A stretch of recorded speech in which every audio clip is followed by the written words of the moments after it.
Witness is a powerful thing. Once you've witnessed something that impresses you, there is no set of limitations to what you might do. We see a beautiful sky, and maybe we'll take a picture. We see a gorgeous flower, and we'll paint the picture. We hear a funny story, and we'll share it with our friends. We see a funny YouTube video, and we'll share it on Facebook. Something inspires us, and we want the world to know what we have seen. Tonight, after the Super Bowl, many people will want to share what their favorite commercial was. The reason the Bible is such a powerful book is it's a compilation of eyewitness testimonies. Eyewitnesses who encountered God. From Adam to Abraham to Abednego, these men bore witness to God's activity in the world. Eyewitnesses can testify that Jesus was a real person who walked this earth, who walked on water, and who walked in the air as he ascended into heaven. These aren't made-up stories. The Bible is powerful because it's real. It's a witness. No one can take away your witness. The Bible has been passed down from generation to generation because eyewitnesses shared the truth of God's activity in this world. And more people became eyewitnesses to the reality of God's love for the world. Then these eyewitnesses shared the stories with more people. And these people became eyewitnesses to the truth of the biblical story. And this has continued to happen until today in a small little town in central Florida of the United States of America. Witness transforms cities and counties and countries and continents. Witness transforms lives. I mentioned last week that I was moved by Adam Hamilton's sermon at the inaugural prayer service. I believe that Hamilton gave an inspirational message to the president, to our country's leaders, and whoever was watching. I wanted to bear witness to Hamilton's message because it wasn't televised on any regular station. It was on C-SPAN 3. I didn't even know there was a C-SPAN 3 before I was looking for the service. Hamilton shared 3 different qualities that Moses had, which he believed would serve our country well. But namely our president, though, because Hamilton, he addressed most of his sermon directly to the president. The first quality of leadership was Moses' humility and his compassion for the poor and the marginalized. Hamilton shared stories of how Moses, other biblical leaders, and leaders of our country have cared for the poor and the marginalized, and why we as a country should follow this lead. And the second quality of Moses that we should embody was his vision. He had a vision from God that he sought to follow. Hamilton pointed out that we need to have a vision for our country that is a united vision that we can all tap into and agree upon. I thought that Hamilton had great courage here to share why it is so essential that we come to a common national vision. And then Hamilton, he shared a story of how his congregation raised over $1 million for orphans at their Christmas Eve service. He said that he wasn't trying to brag, but that he was pointing out that his church had a vision. And despite the differences in his congregation, they followed through with this vision to make a difference. Now Hamilton could share that witness to our president. Finally, Hamilton shared how a leader is not without his or her struggles. No matter what, a leader should never give up. He said that Martin Luther King Jr. faced much adversity in his fight against racism, but King didn't back down or give up because he faced criticism. He kept going and doing what he believed in. When Martin Luther King was at his wit's end, he sought help from God. Hamilton wanted the president and our leaders to know that they can and they should do the same. In Hamilton, he ended with a story that he heard Reverend Billy Kyles tell on NPR radio about Robert Louis Stevenson in the 19th century. Stevenson was a 19th century author who once told a story about a boy who had been sitting in the window with his nose pressed, Stevenson was this boy, and he had his nose pressed against this window, against the glass, and spellbound attention as the lamplighter came to light the gas street lamps. Climbing up and down the ladder in the darkness, he would light one street lamp after another. He would light it, go down, come up the next like that one, and it was a fascinating sight for this little boy. And then his father walked into the room, and seeing how intently his son was looking out the window, he asked, "Son, what are you looking at?" To which the young Stevenson replied, "Father, I'm watching the man out there knock holes in the darkness." After Hamilton finished the story, he closed his message by saying this. He said, "There's a lot of darkness in the world. Lead us, Mr. President, to be a compassionate people, concerned for the marginalized. Help us rediscover a vision for America that is so compelling that it unites us and calls us to realize the real potential of America to be that shining city upon a hill.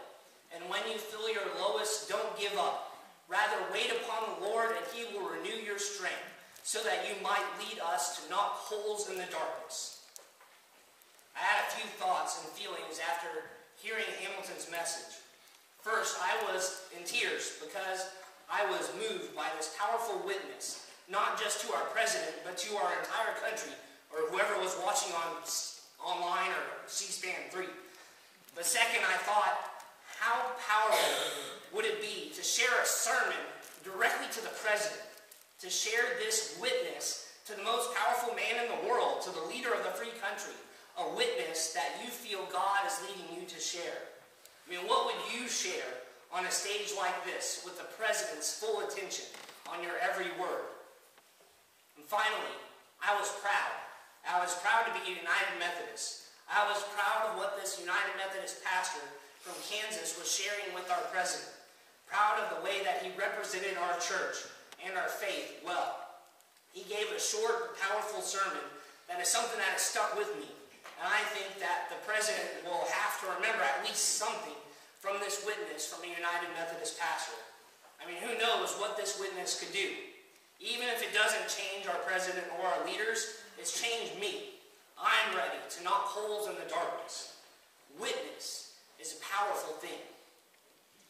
The great stories of the Bible show that we are a people set apart from the world around us. We are called to bear witness to this world that another world is possible.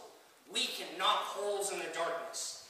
As Shade Claiborne says, we are part of the good news which transcends the nightly news.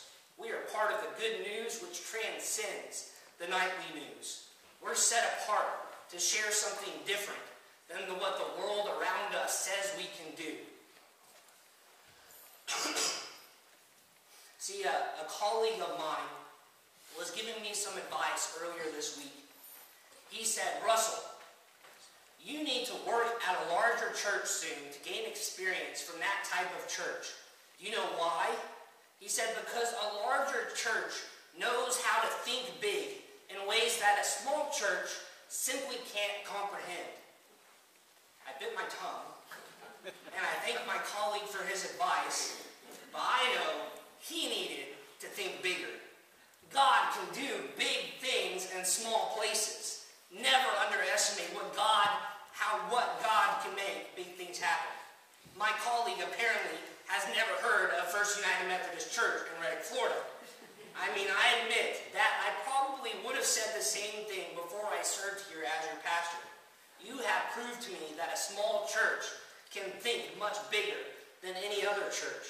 The mission work that you have accomplished last summer, when it was your first time doing it ever, that's thinking big.